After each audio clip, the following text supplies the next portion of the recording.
여러분, 제가 한번 선포할 텐데 믿음으로 아멘 하시면 여러분 하늘에서 큰 복이 임할 줄 믿습니다. 여러분 행복하십시오. 네, 성령 충만하십시오. 여러분, 우리는 매일 매 순간마다 선택하며 살아갑니다. 오늘도 교회에 오시면서 어떤 옷을 좀 입을까, 또 아침을 또 드시면서 어떤 메뉴를 할까, 어떤 음식부터 먹을까, 또 누군가를 만나고 또 하루 일정을 보내면서 어떤 말을 할지, 또 어떤 행동을 할지, 또 중요한 결정이나 또 인생의 방향까지도 늘 우리는 선택이라는 기로에 서 있습니다. 때로는 갑작스러운 것들, 때로는 이례적인 것들, 혹은 반복적인 것들, 그 모든 일상 안에 늘 선택은 우리를 떠나지 않고 우리 삶의 중요한 요소의 자리를 잡고 우리와 함께하고 있습니다. 여러분, 그 일들을 무언가를 향해서 선택을 하고 선택한 것이 있다면 우리는 집중하게 되어 있습니다. 선택을 하고 집중을 하면 때로는 달달한 열매들이, 또 때로는 쓰디쓴 결과들이, 혹은 풍성하고 혹은 그렇지 못한 열매들을 맺으면서 우리는 살아갑니다. 그렇기 때문에 어떠한 선택을 내가 하며 살아가는가라는 것은 우리 인생에 굉장히 중요한 몫을 차지하고 있는 것입니다. 선택을 할 때 중요한 것은 안목이겠죠.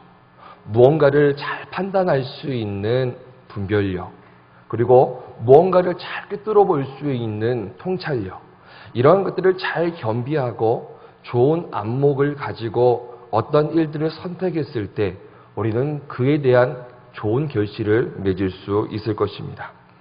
우리 인생이 아무리 홍해와 같이 앞길이 막혀 있다 할지라도, 혹은 산재한 문제 속에서 갈 길을 찾지 못하고 헤매고 있다 할지라도, 그 홍해와 그 막힌 그 문제 앞에서도 하나님께서는 길을 예비하시고 그 길을 내시는 분이신 줄 믿습니다. 주님께서 영적으로 그렇게 예비하시고 준비하시고 열어가시는 이러한 길들을 볼 수 있는 영안이 우리 모두에게 열려지기를 주님의 이름으로 소망합니다. 여러분, 우리 교회에 날마다 기도 응답을 받는 아이가 있습니다. 아무도 놀라지 않으시는 것 같아요. 저는 이 얘기를 듣는데 좀 깜짝 놀랐어요. 매일 기도 응답을 받는데요. 그래서 우연히 어머니와 아이가 한 자리에서 이야기를 하다가 기도에 관련된 얘기들을 했던 것 같아요. 근데 이 아이가 어머니에게 대뜸 그러는 것입니다. 엄마, 저는 매일매일 기도 응답 받아요. 그래서 뭔 얘기인가 좀 아리송하기도 하고 신기하기도 하고, 그래서 물었습니다. 매일매일 기도 응답을 받는다고? 도대체 무슨 기도를 하고 어떤 응답을 받기에 너는 매일매일 기도 응답을 받니? 그러니까 한참 있다가 이렇게 대답을 합니다. 엄마, 저는 이렇게 기도해요. 하나님, 내일도 살아있게 해주세요. 매일매일 기도 응답을 받고 있습니다. 연이어서 또 이렇게 기도합니다. 하나님, 하루를 살아갈 수 있는 지혜를 주세요. 하나님, 오늘도 건강하게 해주세요. 그래서 내일도 살아있게 해주세요.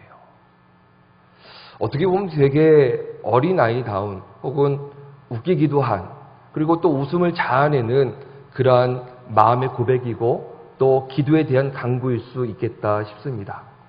여러분, 그런데 아무나 동일한 기도 제목을 가지고 매일매일 이렇게 기도하겠습니까? 매일매일 기도를 해서 그 기도에 대한 응답을 받았다라고 이렇게 고백하며 살아가는 사람이 몇 명이나 되겠습니까? 여러분, 몇 달 뒤에 이 집사님과 아이가 차를 타고 이동을 하다가 어머니는 당연히 운전석에 앉아서 운전을 하고 있었을 거고 아이는 뒷좌석에 앉아 있었습니다. 어떠한 잘못 실수도 하지 않고 서 있는데 갑자기 뒤에서 차가 와서 박았어요. 그리고 뒷 트렁크가 굉장히 많이 이그러졌습니다. 그리고 범퍼가 깨어졌어요. 수리를 맡겼을 때 한 3, 4일 정도 소요됐다라고 들었습니다. 소요된 시간을 봤을 때, 그리고 우리가 예측할 수 있는 것은 그 손상된 부위가 작지 않다라는 거죠. 그러함에도 불구하고 우선 크게 다치지 않아서 너무 감사하고요. 하루 지나고 이틀 지나고 시간이 지나면 지날수록 어머니 집사님께서 이제 후유증이 나오기 시작을 하는 거예요. 뻐근하기도 하고 쑤시기도 하고 뭔가 찌뿌둥하기도 했던 거죠. 그래서 아들한테 물어봅니다. 너는 좀 어때? 라고 물어보는 거죠. 엄마, 저는 아무렇지도 않아요. 멀쩡해요. 하루가 지났습니다. 이틀이 지났습니다. 3일이 지나요. 일주일이 지났어요. 멀쩡하다라는 거죠. 여러분, 매일매일 하나님 앞에 생명과 건강과 지혜를 구한 이 아이의 응답인 줄 믿습니다. 여러분, 가르쳐서 매일매일 이렇게 기도하나요? 이러한 기도해야 된다는 지식이 있다고 해서 하나님 앞에 매일매일 빠짐없이 동일한 기도 제목을 가지고 기도하겠습니까? 분명해야, 확실해야, 의심이 없어야 매일매일 할 수 있는 것입니다. 최근에 한 지인과 통화할 일이 있었습니다. 요즘 굉장히 많이 바쁘다는 거예요. 여러분, 요새 바쁘지 않은 분들 없잖아요. 어린아이는 어린아이대로, 청년, 그리고 장년, 노년에 이르기까지 모든 세대가 바쁘지 않은 일상을 보내는 사람들이 없어요. 그렇기 때문에 여유가 없죠. 이 전화를 받은 지인도 동일하게 얘기합니다. 목사님, 요즘 너무 바빠요. 정신없이 분주해요. 지치고 삶에 여유가 전혀 없으니까 좀 쉬고 싶은 마음이 굴뚝 같아요. 라는 거예요. 그러면 지금 어디세요? 라고 제가 물어봤더니 지금 회사 일 다 마치고 집에 와서 잠깐 짐 내려놓고 밥도 간단하게 그냥 바나나 반 뭐 간단한 거 몇 개 좀 주워 먹고 지금 금요 기도에 가려고 한다라는 거예요. 그러면서 이런 고백을 합니다. 목사님, 회사 일이나 가정의 문제나 믿지 않는 가족들의 구원의 문제, 그 외에 수많은 많은 요소들이 기도밖에 답이 없어요. 기도밖에 답이 없으니까 제가 금요 기도회에 몸이 이렇게 피곤하고 어렵지만 기도하러 지금 가야 될 것 같아요. 라는 거예요. 여러분, 기도해야 된다는 거 모르는 사람이 있습니까? 그러나 그 피곤한 일상에 찌들어든 그리고 쉬고 싶은 그 마음을 다 뒤로 한 채 예배당으로 발길을 옮기는 그 발걸음, 그 마음의 중심을 들여다본다면 안다고 할 수 있는 것이 아니죠. 이게 기도밖에 정말 답이 없고 기도해야지만 된다라는 확신이 있어야 그 몸과 마음을 끌고 주님 전에 와서 우리가 기도할 수 있는 것입니다. 여러분, 자녀를 양육할 때도 그렇습니다. 깨어있는 부모라면 여러분 모두가 깨어있죠. 자녀가 어리든 조금 장성하든 많이 장성하든 간에 우리가 또 살다 보면 힘든 일이 있지 않겠습니까? 굉장히 근심 어린 눈빛을 가지고 부모에게 찾아와요. 뭔가 말은 하지 않아요. 굉장히 지쳐 보여요. 힘들어 보여요. 많은 부모들이 이렇게 얘기할 수 있을 것입니다. 너 무슨 일 있니? 혹시 일이 너무 많니? 혹은 어디 건강이 안 좋니? 라고 물어볼 수 있을 거예요. 이러한 관심, 이러한 위로, 이러한 격려들이 사람에게 힘을 주는 건 사실이고 꼭 필요한 것들입니다. 그런데 깨어있는 부모라면 한 단계 더 나아갈 수 있지 않겠습니까? 너 기도는 하고 있니? 너 하나님 앞에서 예배 생활은 제대로 하고 있니? 너 하나님께서 말씀하시는 그 말씀대로 온전히 준행해 가고 있니? 여러분, 얼핏 보면 엇비슷하게 보일 수 있어요. 그러나 전혀 다른 것입니다.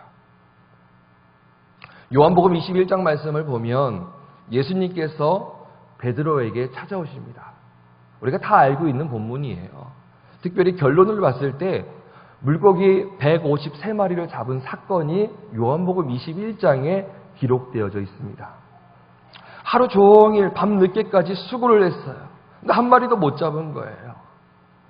그리고 나서 하루 종일 시간이 다 소요되고 나서 누군가가 찾아오는데 그분이 예수님이셨던 거죠.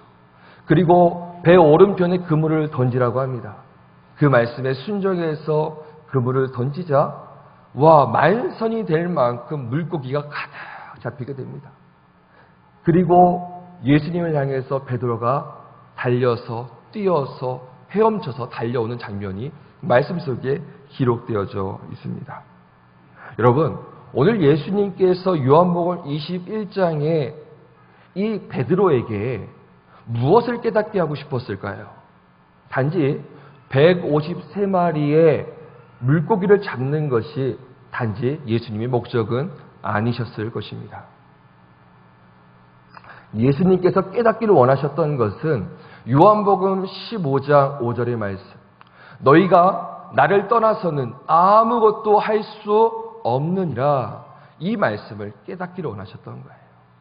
예수님과 함께하지 않았던 그의 생애에는 아무리 수고하고 땀을 흘리고 노력을 하고 애를 써도 아무런 결실을 맺을 수 없었지만, 그의 인생에 예수님께서 찾아오시고 예수님과 함께하자 그때부터 모든 수고와 땀이 의미가 되어지고 결실이 되어지기 시작했다라는 거죠. 너 나 없이는 안 돼. 너 나와 함께해야 돼. 그걸 잊지 말아야 돼. 늘 나를 찾고 간구하고 나와 동행하는 삶에 너희 모든 삶을 다 할애하고 에너지를 쏟아야 돼라는 거죠. 여러분, 그 영안을 열어주기 위해서 예수님께서 찾아오시고 그 사건을 통해서 베드로의 닫힌 눈을 활짝 열어주셨던 것입니다. 여러분, 참새가 있습니다. 그리고 독수리가 있기. 여러분, 참새처럼 살겠습니까? 독수리처럼 살겠습니까?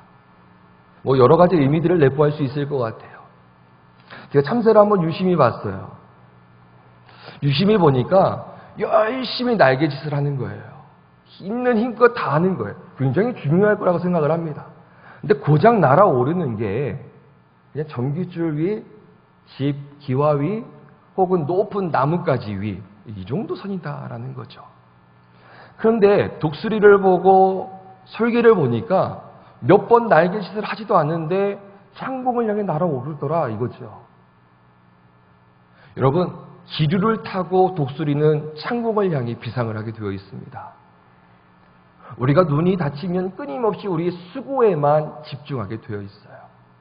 우리가 우리 눈이 열리면 열릴수록 주님을 전적으로 의지하게 되어 있고 주님께 우리의 인생을 맡기게 되어 있고 우리의 힘도 다하겠지만 이를 뛰어넘어서 성령께서 나를 움직이시고 나를 끌어가시고 성령의 그 기류를 타고 우리가 창공을 향해 날아오를 수 있도록 그 일들에 집중하고 몰입하고 매진하게 되어 있습니다.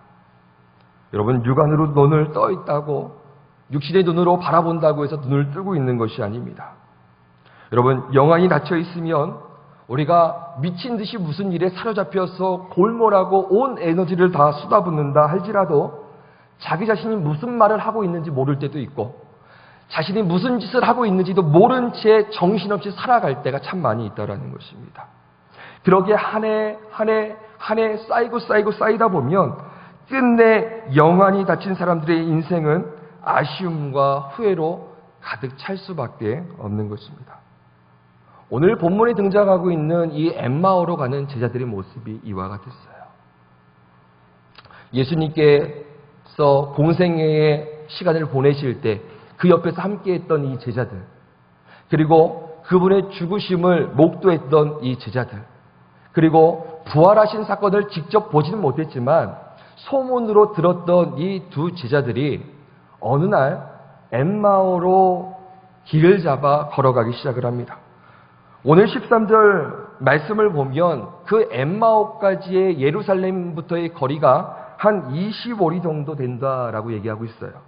여러분, 25리 정도를 오늘날의 키로수로 좀 가정한다면 한 11km 정도를 예상할 수 있습니다. 오늘 또 성경을 후반부에 보면은 그들이 열심히 운동하듯이 뛰어갔다든지 혹은 빠른 워킹으로 걸어간 것이 아니라 대화하면서 이동을 해요.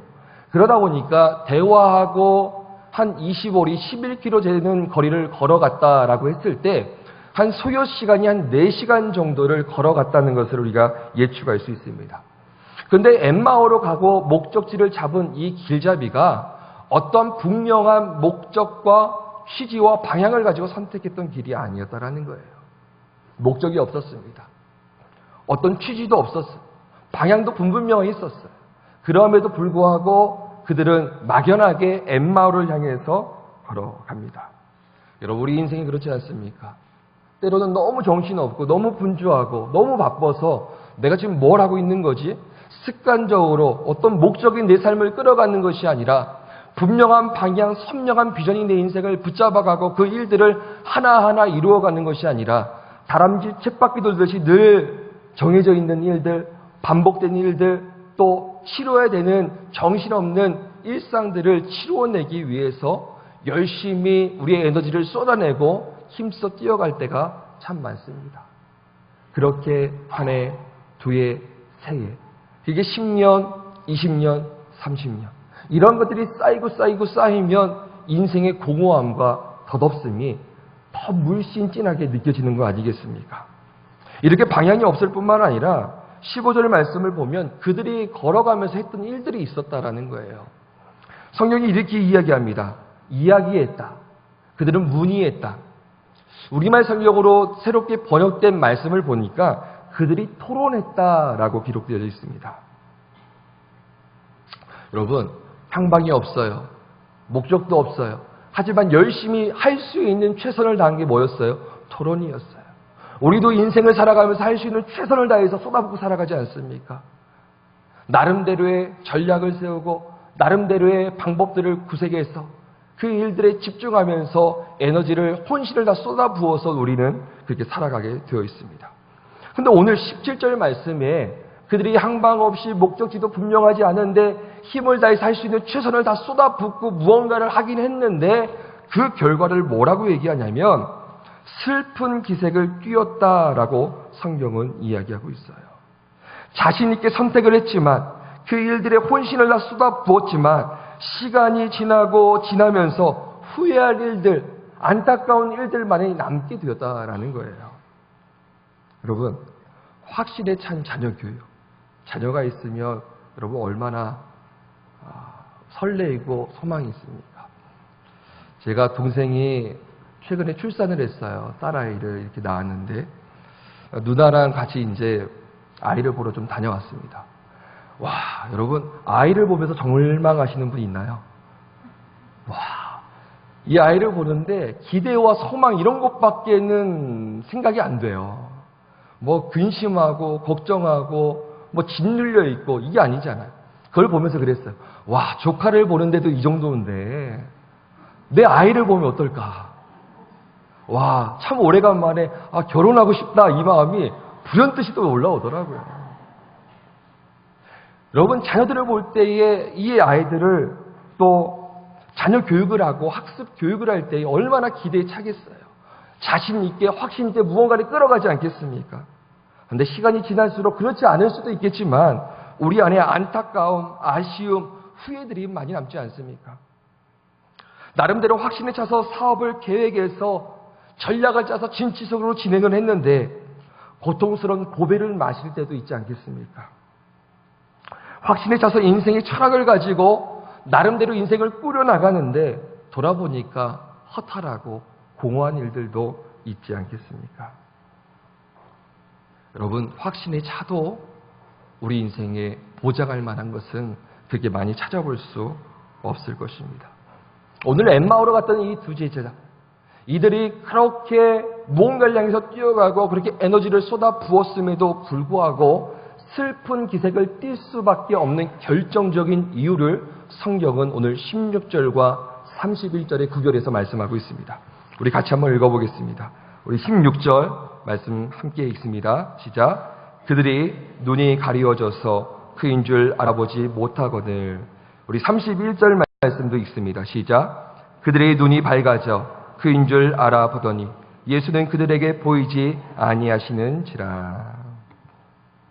16절과 31절 통해서 성경은 분명하게 말하고 있어요. 그 차이가 결정적으로 어디서 오는 것이냐. 눈이 열리고 눈이 닫히고의 차이라는 거예요. 여러분, 눈이 가리워진 그리스도인들이 날마다 실수하고 착각하는 세 가지 기적이 있다고 합니다. 여러분, 첫 번째, 예수님을 믿는다고 하면서 성경 말씀을 거들떠보지도 않고 기도하지 않는다라는 거예요. 예수님을 사랑한다면서도 전도하지 않는다라는 것입니다. 세 번째, 그럼에도 불구하고 예수님을 자신 있게 믿는다고 고백하고 다닌다라는 거예요. 여러분, 그럴 수 있지 않겠습니까? 눈이 닫혀지면 착각할 수 있는 거죠. 눈이 닫혀지면 자기가 뭘 하고 있는지 분별해낼 수가 없는 것입니다. 오늘 결론적으로 엠마오로 갔던 제자들이 눈이 가리워지면서 그들에게 나타났던 네 가지 현상을 한번 요약해 보면, 첫 번째는 상황과 모든 여건들을 판단할 수 있는 판단력과 분별력을 상실했다는 거예요. 우리가 좀 전에 봤던 말씀들이 그렇죠. 두 번째는 수고하고 땀을 흘리고 할 수 있는 소신의 최선의 힘을 다한 노력의 결과가 슬픈 기색과 허탈밖에 없었다라는 것입니다. 그리고 세 번째는 내가 예수님과 함께 있고 끊임없이 예수님께서 내게 지금 말씀하고 계심을 무디어서 깨우치지 못하나라는 거예요. 내가 지금 누구와 함께 하는지, 누가 내게 지금 말씀하고 계신지, 그 말씀이 어떤 내용인지를 제대로 분별하지 못하고 있는 거죠. 그러다 보니까 함께 걸어가고 있는 예수님을 알아보지 못하고 무엇에 대해서 이야기하고 있는지 묻자 예수에 대해서 못 들어봤는가라고 역으로 물어보죠. 그러면서 얘기합니다. 그는 선지자였고 예언자였다라고 얘기하는 거예요. 영안이 닫히니까 예수님을 못 알아보고 그 어떤 분인지도 깨우치지 못하는 거죠. 그러니 당연스럽게 복음의 절대적인 능력을 누린다는 것은 유언한 거 아니겠습니까? 여러분, 복음의 절대적인 능력이라는 것은 죽음의 문제까지도 다 해결하셨다라는 거예요. 다시 말하면 죽음 이하의 웬만한 문제들은 해결을 못할 일들이 아무것도 없다라는 거죠. 현세와 내세의 문제를 복음 안에서 다 풀어가셨다라는 것이 복음의 절대적인 능력 아니겠습니까? 이것들이 눈이 닫혀서 잘 모르면 기도를 해도 그냥 눈앞에 당면한 문제, 또 그 문제가 풀어지면 그래, 이 문제 하나 해결해 줄 수 있는 주님, 혹은 주님 전에 나와서 너무 힘들어서 예배드리다가 눈물 조금 찔끔 흘리고 은혜 받았다고 하고 이 정도로 하나님을 제한해버리는 신앙으로 갇혀질 수 있다라는 것입니다. 우리 주님은 능하십니다. 우리 주님께는 능치 못하심이 없으신 전능하신 하나님이신 것을 믿으십니까? 이 주님을 더 깊게 오늘보다 내일, 내일보다 모레 더 깊이 알아야 되는데, 신앙생활을 해도 더 깊이 누려가야 되는데 눈이 닫히면 이 주님이 보이지 않는다라는 거예요. 바로 옆에 있어도. 내 귀에다가 속삭이고 막 쏟아붓듯이 말씀을 하셔도 못 알아듣는다라는 것입니다. 그리고부터 어떻게 됩니까? 이 제자들이 근심인 거예요. 예수님을 생각하면 근심인 거예요. 십자가를 생각하면 근심인 거예요. 복음을 생각하면 근심인 거예요. 교회를 생각하면 근심인 거예요. 이 모든 것들이 은혜가 되어야 되는데 언제부턴가 근심덩어리가 되고 짐덩어리가 되어지기 시작을 합니다. 그리고 과거에 힘써 주님을 사랑하고 헌신하고 충성하고 드렸던 이 모든 것들이 본전 생각이 나기 시작을 하는 거예요. 후회가 되기 시작을 하는 거예요. 왜요? 눈이 가려져서 제대로 분별하지 못하기 때문인 것입니다. 그렇기 때문에 오늘날을 살아가고 오늘 예배드리는 우리 모두가 이 영안이 나날이 더 활짝 열려져야 되는 것입니다. 오늘뿐만 아니라 계속해서 매일매일 더 깊이 열려질 필요가 있는 것이죠. 근데 오늘 예수님께서 이 부분이 열려지지 않고 닫혀져 있던 이 엠마오로 가는 두 제자의 모습을 보시고 25절 말씀, 26절 말씀을 보면 이들을 강하게 책망하고 계세요. 뭐라고 말씀하십니까? 미련하고 선지자들이 말한 모든 것을 마음에 더디 믿는 자들이여, 그리스도가 이런 고난을 받고 자기의 영광에 들어가야 할 것이 아니냐. 야, 내가 그토록 말하지 않았냐? 못 알아듣냐? 왜 이렇게 눈이 닫혀서 밝게 깨우치지 못하고 분별하지 못하는 것이냐라고 책망하고 계신 것입니다. 이 책망이 오늘 예배드리고 있는 우리 모두에게도 동일하게 주님께서 주시는 책망인 것입니다. 영안이 닫혀 있고 영안을 열려고조차 생각하지도 않고 기도조차 하고 있지 않다면 주님께서는 지금 우리 옆에 찾아오셔서 끊임없이 책망하고 계신 거예요. 이 부분이 얼마나 중요한지 아느냐? 눈을 떠야 된다. 제대로 봐야 된다. 그래서 내가 주는 분별력과 통찰력을 가지고 너에게 허락된 모든 상황들을 재조명해 볼 수 있어야 되고, 하나님의 뜻을 복되게 펼치고 이루어갈 수 있는 힘과 능력이 있어야 된다라고 주님이 우리를 오늘도 촉구하시는 것입니다. 이렇게 엠마오로 가고 있는 두 제자의 삶 속에 이 예수님께서 오늘 본문 말씀에 보면 찾아오세요. 저는 우리 주님이 참 좋아요. 때로는 제가 열심히 주님을 찾죠. 제가 무언가를 향해서 주님을 향해서 더 갈망함으로 나아갈 때가 있습니다. 근데 때로는 제가 목사지만 저도 사람인지라 지칠 때가 있고 낙심될 때가 왜 없겠습니까? 그때 주님께서 살며시 찾아오세요. 때로는 정적을 깨고, 때로는 어두움을 깨고, 때로는 근심을 깨고, 산재한 문제들을 뚫어내고 내 인생에 찾아오셔서 주님께서 저에게 은혜를 베풀어 주실 때가 참 많아요. 근데 오늘 본문의 말씀을 보면 이 엠마오로 가는 제자들에게 찾아오신 주님의 은혜가 왜 있었어요?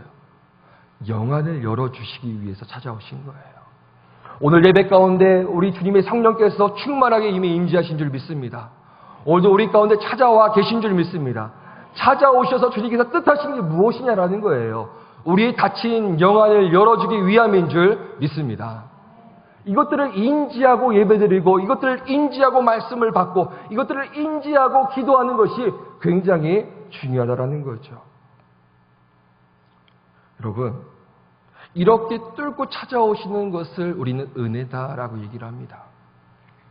그렇기 때문에 저는 개인적으로 그래요. 그리고 우리 모두의 공통의 매일 하나님 앞에 드려야 되는 기도의 제목 중에 하나가 무엇이냐면, 하나님, 오늘도 내 인생에 크신 은혜를 부어 주시옵소서. 한 번 구하는 게 아니라 매일매일, 매 순간순간, 오늘 예배를 드리면서도 먼저 와서 기도할 때 하나님 오늘도 이 불쌍한 영혼에게 은혜를 부어 주옵소서. 이 은혜 가운데 주님께서 더 깊이 찾아오시고 주의 음성을 깨우쳐 들을 수 있는 거 아니겠습니까? 여러분, 누구에게 주님께서 그렇게 은혜로 찾아오십니까? 인생의 방향을 잃은 사람에게 찾아오십니다. 때로는 무기력한 사람들에게 찾아오십니다. 인생의 귀한 시간을 다 허비해버린 사람에게도 찾아오십니다. 지나간 시간을 후회하는 사람에게도 찾아오십니다. 복음의 능력을 잃어버리고 살아가는 사람에게도 찾아오십니다. 사명을 잃어버린 사람에게도 찾아오시고 미련하고 믿음이 없는 자들에게도 오늘 주님께서 찾아오십니다. 그렇기 때문에 오늘도 주님은 이 자리에 여러분 개개인 모든 심령 속에 찾아와 주고 계신 것입니다. 그 예수님께서 그렇다면 찾아오셔서 무엇을 하냐라는 거예요.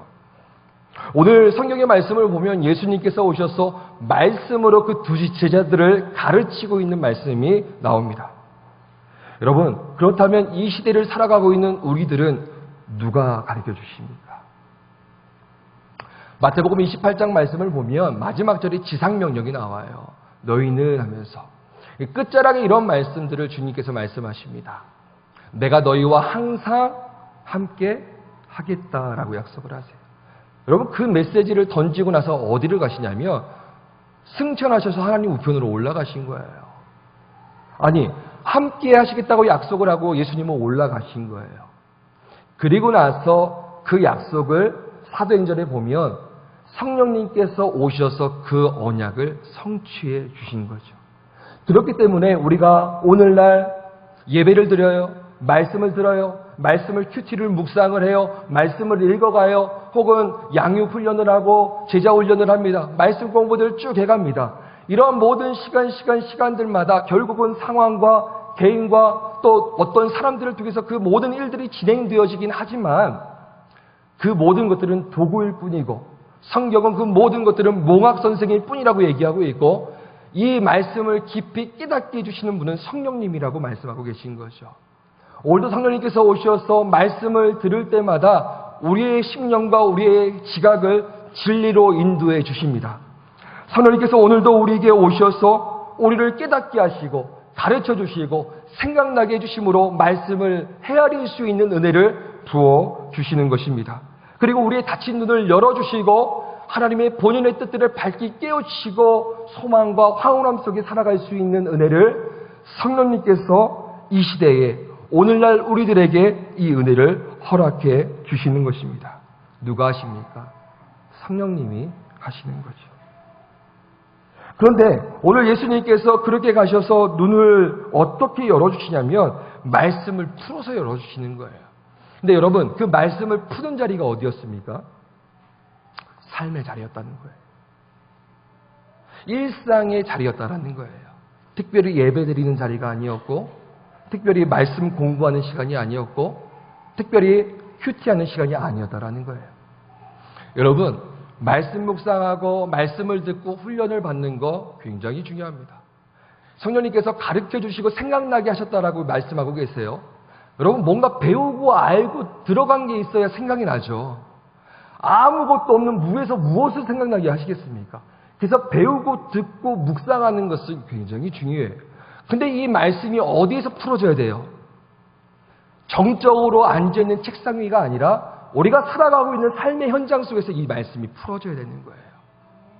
누군가와 얘기할 때, 무언가를 결정할 때, 우리가 일상의 모든 여정에서 그 말씀이 그 상황 속에 비춰져서 보여지는 것을 조명한다라고 얘기하는 것입니다. 여러분, 우리 일상 속에 그 말씀을 묵상하며 살아가는 거죠. 우리의 일상 속에 성령님을 의지하며 깨닫게 해주신 것들을 말씀 속에 밝게 깨우치며 살아가는 것이 여러분 큰 은혜가 아니겠습니까? 근데 오늘 예수님께서 이 두 제자에게 찾아가셔서 일상에서 말씀을 풀어주셨다라는 거예요. 그런데 이 말씀으로 끝난 게 아니었어요.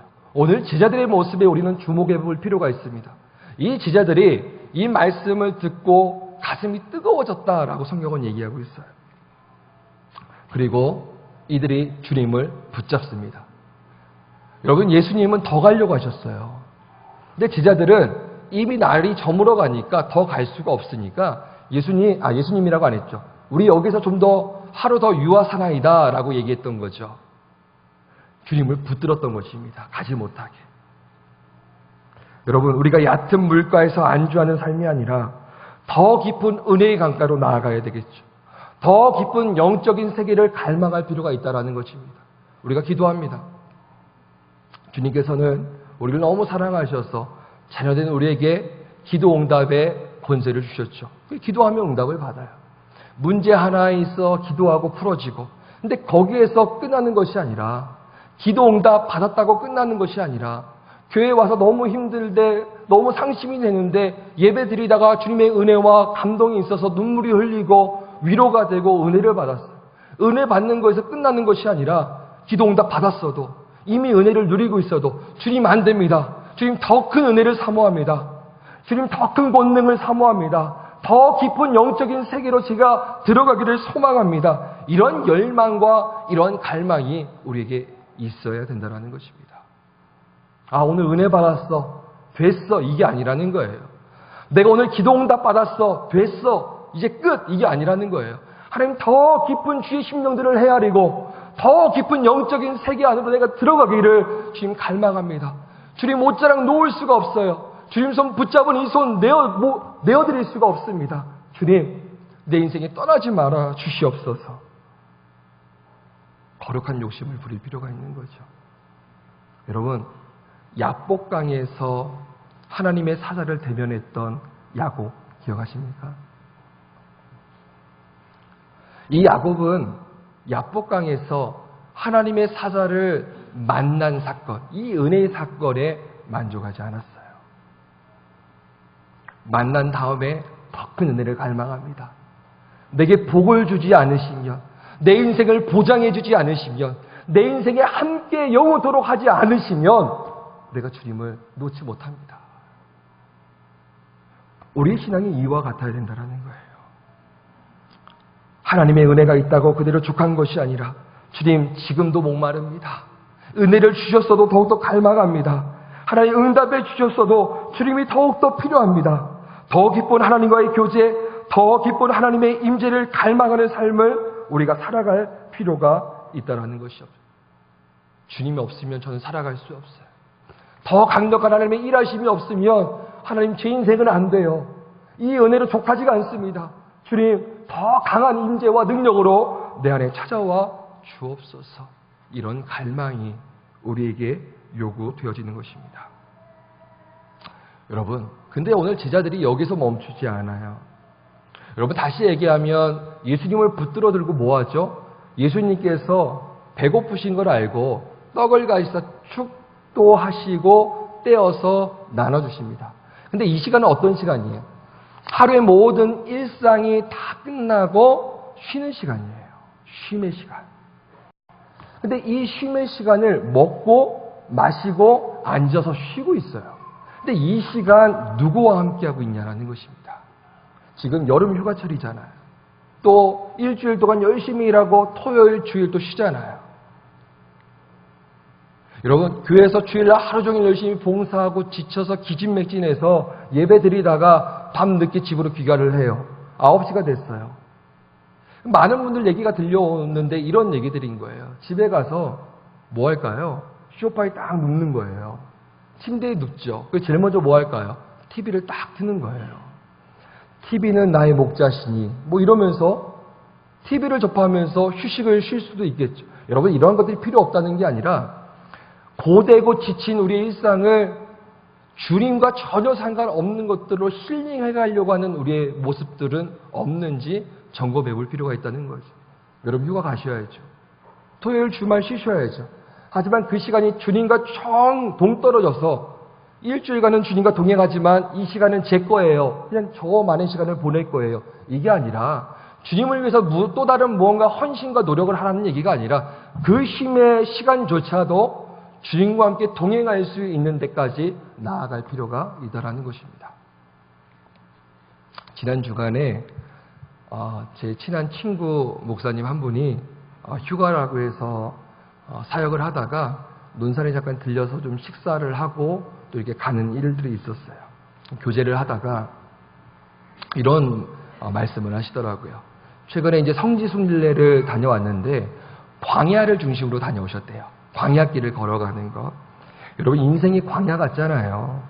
근데 그 광야 길을 걸을 때 이게 옆으로 쭉 써가지고 걸어가지 않는다는 거예요. 일렬로 걸어가는 거예요. 일렬로. 그래서 이런 얘기를 하는 거예요. 목사님, 우리 인생이 늘 함께하고 있는 것 같지만 광야 속에서 결국은 혼자 걸어가는 인생인 것 같아요. 그러면서 하는 중요한 포인트가 뭐냐면 하나님 앞에서요. 그리고 쉼을 갖는데 이렇게 쉼을 갖는데요. 다 좀 흩어져 더우니까 뿔뿔이 흩어져가지고 개인만의 시간들을 갖는다라는 거죠. 목사님 고백이 이런 고백이에요. 혼자 그렇게 광야에서 아무것도 없고 기진맥진해 서 있는데 주님밖에 묵상할 분이 없다라는 거죠. 우리가 홀로 갖는 이 시간, 또 다른 무언가 노력을 하고 에너지를 쏟으라는 것이 아니라 그 힘조차도 먹고 마시는 시간조차도 주님과 함께 더불어서 그분과 동행하며 그분의 인도하심을 따라 이렇게 인도함 받는 것이 얼마나 중요한지를 오늘 본문은 30절 말씀을 통해서 우리에게 말씀하고 계신 것입니다. 이때야 비로소 예수님께서 제자들에게 4가지 축복을 허락해 주세요. 첫 번째는 31절 말씀을 보면 비로소 분별할 수 있고 모든 것을 제대로 꿰뚫어 볼 수 있는 눈이 열려지게 됩니다. 그리고 두 번째 32절 말씀을 보면 열정이 뜨겁게 회복되어졌다라는 거예요. 비로소 그때서야 그들의 심령이 뜨거워졌다라고 고백하고 있습니다. 세 번째 33절 말씀을 보면 인생의 정확한 목표를 발견하고 뛰어가게 되어 있습니다. 그동안은 향방 없이 엠마오로 갔는데 이제는 분명한 목적지를 찾아서 돌아갔다라는 거예요. 본인이 있어야 되는 자리, 향해야 되는 방향이 어딘지를 분별했다라는 것입니다. 그럼 마지막으로 35절에 4번째 축복을 주십니다. 누가 강요하지 않았어요. 그렇지만 보고 들은 것을 전하지 않고는 견딜 수 없는 증인된 삶. 사도행전 1장 8절에 그토록 말씀하셨던 증인된 삶을 이들이 그냥 누리면서 살아가고 있다는 것입니다. 여러분, 이러한 모든 축복, 이러한 모든 시작이 어디로부터 비롯되어졌습니까? 오늘 말씀을 보면 예수님께서 엠마오로 가는 제자들에게 찾아오시면서 진행되어져요. 그 포인트를 잘 보자고요. 예수님께서 찾아오신 뒤부터 그 일들이 하나하나 단계를 밟고 진행되어집니다. 이걸 좀 더 쉽고 명료한 단어로 쓴다면 하나님의 임재를 얘기하는 거예요. 어둠을 뚫고 연약함과 상황과 여건을 뚫고 찾아오셔서 주님께서 제일 먼저 하시는 일들이 영안을 열어주시고 더 깊은 영적인 세계를 경험하게 하시는 거죠. 그렇기 때문에 우리가 이를 분명히 알고 주님 앞에 하나님 앞에 서서 우리의 뜻을 분명히 정하고 주님을 부르고 주님을 찾으며 주님께서 친히 임재하셔서 우리의 닫힌 눈을 열어주실 뿐만 아니라 주님의 주권과 섭리로 주님 뜻하셨던 아름다운 일들을 하나하나 이루어 가시고 펼쳐 가시고 성취해 가시는 것입니다. 여러분, 그렇다면 이 임재가 언제 우리에게 허락되어지는지가 굉장히 중요하지 않겠습니까? 저를 따라서 한번 고백할까요? 갈망할 때입니다. 좀 더 크게 갈망할 때입니다. 좀 쉽게 부르짖을 때입니다. 여러분, 사사기 6장 7절을 보면 이 사사들의 이야기가 쭉 나와요. 요즘 우리가 새벽에 사사들의 스토리를 쭉 봤잖아요. 특별히 6장 7장에 보면 기드온이 등장을 합니다. 이 기드온이 등장을 해서 하기 전에 어떤 사건이 하나가 있었어요. 6장 7절을 보면 이스라엘 자손들이 미디안 사람들 때문에 너무 고통스러운 거예요. 뭔가 조금 쌓아놓으면 다 약탈당하고 뺏기고 모든 수고가 다 숲으로 되어지는 일들이 굉장히 많았던 거죠. 너무 힘들고 억울하고 속상하고 화나고 마음이 짓눌리니까 하나님 앞에 믿음을 가지고 기도한 게 아니에요. 앞뒤 문맥을 보면 불평하듯이 주님 앞에 부르짖었던 거예요. 너무 힘들다고, 너무 어렵다고, 우리 왜 이러야 되냐고. 여러분, 그런데 그거 아십니까? 이렇게 믿음 없고 명확하지 않은 애절한 이 호소에도, 이 투덜거리는 이런 호소에도 주님께서 귀를 기울여 주셨다는 거예요. 여러분, 우리가 주님의 이름을 불러 찾으면 그 즉시 하나님의 시선이 우리의 삶을 주목하기 시작을 합니다. 우리가 믿음 없어도 돼요. 그래도 부르짖기만 하면 주님이 우리를 주목해서 바라보시고 그 현장에 찾아와서 임재해 주시는 거예요. 그게 대표적으로 누구에게 임재하셨어요? 기드온에게 임재하신 거예요. 그리고 그 모든 연약함을 다 드러내서 주님께서 새롭게 해 주신 것입니다. 여러분, 열왕기하 6장 15절 말씀을 보면 엘리사와 종 사환의 이야기가 등장을 합니다. 우리가 너무 잘 알고 있는 말씀이죠. 성을 에워싸고 있는 적군들이 있는 거예요. 엘리사의 눈에 불말, 불병거가 이들보다 더 많다라는 것들이 보입니다. 근데 옆에 있는 종 사환은 굉장히 움츠러져 있는 거예요. 그리고 움츠러진 상황 속에서 그를 바라보고 엘리사가 그에게 얘기합니다. 16절에 두려워하지 마라. 우리와 함께하는 사람이 더 많다라고 얘기를 해요. 그가 영안을 열고 봤던 거죠. 우리 인생도 마찬가지 아닙니까? 여러분, 주님은 우리에게 말씀하세요. 두려워하지 말라. 너와 함께한 하나님이 저들보다 더 크고 강하고 위대하다라는 거예요. 그리고 나서 이 엘리사가 이 종 사환을 향해서 17절에 기도를 합니다. 이렇게 기도를 하죠. 주님, 그의 눈을 열어 보게 하옵소서. 그때 그 청년의 눈이 밝게 어려져 불말과 불병거가 밝게 보였다고 성경은 말하고 있는 것입니다. 사랑하는 성도님, 말씀을 한번 정리하도록 하겠습니다. 하나님의 임재는, 주님의 찾아오심은 우리의 닫힌 눈을 열어가기 위한 주님의 세밀한 계획이고 뜻입니다. 그렇기 때문에 우리의 일상에 주님의 임재 없이 살아가는 것은 이 어렵고 고달프고 만만치 않는 세상을 이긴다라는 건 참 요원한 일이겠죠. 날마다 주님께서 오셔서 임재하시고 우리 닫힌 눈을 열어주셔야 되는 것입니다. 그런데 그분의 임재는 우리가 기도할 때, 우리가 주님 앞에 부르짖을 때에 우리에게 임재하신다는 것을 잊어서는 안 될 것입니다. 사랑하는 성도 여러분, 기억하십시오. 기도의 깊이만큼 우리는 하나님의 임재를 누리게 되어 있습니다. 기도의 분량만큼 우리는 더 깊은 영적인 세계로 들어갈 수 있는 영적인 눈이 열려지는 것입니다. 기도하겠습니다. 참 좋으신 하나님, 갈급한 우리의 심령에 임재하여 주시옵소서. 때로는 무분별하게 살아가고 때로는 향방 없이 지내온 모든 삶을 이 시간 청산합니다. 우리의 믿음의 눈을 열어 주님을 바라보게 하여 주시옵소서. 갈망하는 모든 심령마다 닫힌 영안이 밝게 열려 볼 수 있는 은혜를 위로부터 힘있게 하여 주시고, 홍해와 같이 가로막힌 답답한 인생 속에 생명의 길이 있음을 눈을 열어 바라보게 하여 주시옵소서. 내 힘으로 헤쳐나가는 인생이 아니라 넘어지고 자빠지고 깨져도 주님을 찾고 주님 앞에 꿇어 엎드려 기도함으로 담없는 창조주 하나님의 능력과 은혜를 공급받아 날마다 삶의 현장에서 승리하는 인생 되게 하여 주시옵소서. 모든 성도들이 하나님의 살아계심을 끝없이 증거하게 하시고 주님의 영광을 드러내는 복된 삶의 복락을 누리며 살아가게 하여 주시옵소서. 우리 주 예수 그리스도의 이름으로 감사하며 기도하옵나이다. 아멘.